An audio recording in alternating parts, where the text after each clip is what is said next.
सतीश भोसले उर्फ खोक्याच्या अटकेसाठी आज शिरूर बंदची हाक देण्यात आली आहे। पोलीस ठाण्यावर आज आक्रोश मोर्चा काढला जाणार आहे। ओबीसी नेते लक्ष्मण हाके आणि नवनाथ वाघमारे या मोर्चामध्ये सहभागी होतील। दरम्यान आमदार सुरेश धस यांना सह आरोपी करावी अशी मागणी सुद्धा करण्यात आली आहे। बीडच्या शिरूर इथे सतीश उर्फ खोक्या भाई याच्यावर गुन्हा दाखल व्हावा या मागणीसाठी त्याच्यावर गुन्हा दाखल होऊन सुद्धा तो अद्याप फरार आहे आणि त्याला अटक व्हावी या मागणीसाठी आज आक्रोश मोर्चा काढला जाणार आहे।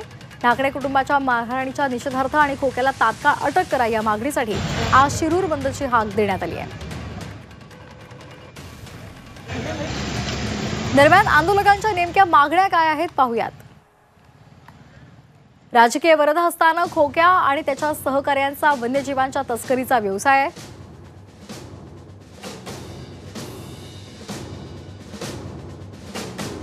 आरोपींवर वन्यजीव कायद्यानुसार गुन्हा दाखल करा।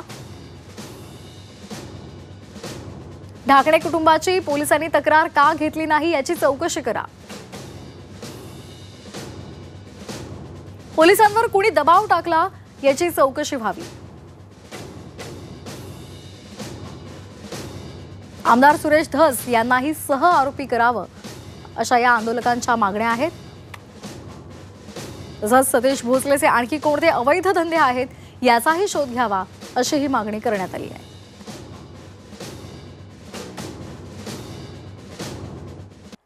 खोक्या भाईवर गेल्या 4 दिवसांपूर्वी 2 गुन्हे दाखल झालेत, मात्र अद्यापही तो फरार आहे। फरार खोक्या भाईला तात्काळ अटक करावी अशी मागणी करण्यात आलेली आहे। तसंच त्याच्या आकालाही सह आरोपी करा अशी मागणी आजच्या या बंदमधून केली जाते।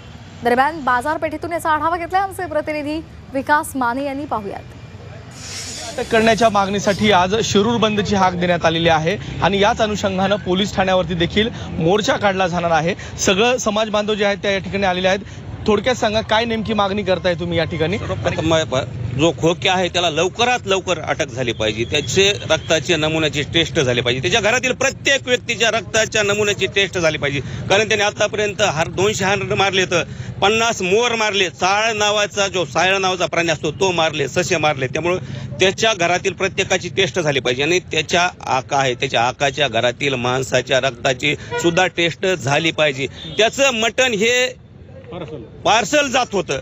आमचा आरोप आहे की त्याचं मटेरियल पार्सल जात होतं, तर या प्रत्येकाची रक्ताची चाचणी व्हावा। आणि त्यानंतर कॉलेजमध्ये जे लहान मुलांना धमकवण्यात आलेला आहे त्या प्राचार्यावर आणि त्या खोक्यावर गुन्हा दाखल करण्यात यावा पोक्सो अंतर्गत। काय नेमकं स्वरूप असताना आजच्या मोर्चाचं स्वरूप अगदी थोड्याच वेळात या ठिकाणी हा मोर्चा निघणार आहे आणि मोर्चाचं स्वरूप हेच असणार आहे की या शिरूर तालुक्यात जी प्रचंड दहशत निर्माण झाली आणि संपूर्ण शिरूर तालुका आणि तालुक्यातील इतके पीडित ग्रस्त आहेत की प्रत्येक गावात 10, 20 लोकांवर आणणे आणि दबक्या आवाजात चर्चा आहे। तर या मोर्चामध्ये आम्ही मागणी करणार आहेत की या आरोपीला अटक करून मोका अंतर्गत त्याच्यावर कारवाई करावं आणि आता सांगितल्याप्रमाणे त्यांच्या संपूर्ण फॅमिलीचे ब्लड टेस्ट करावं की त्यामध्ये ते रोज हरणं, काल एवढं मोठं कबाड सापडलंय की त्याच्यामध्ये हरणाचे कातड, सर्व प्रकारे मोर पकडण्याचे वेगळे जाळे, ससे पकडण्याचे वेगळे जाळे, चित्र पकडण्याचे वेगळे जाळे,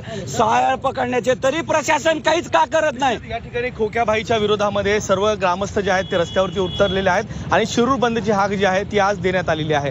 विकास माने, झी 24 तास, बीड, शिरूर।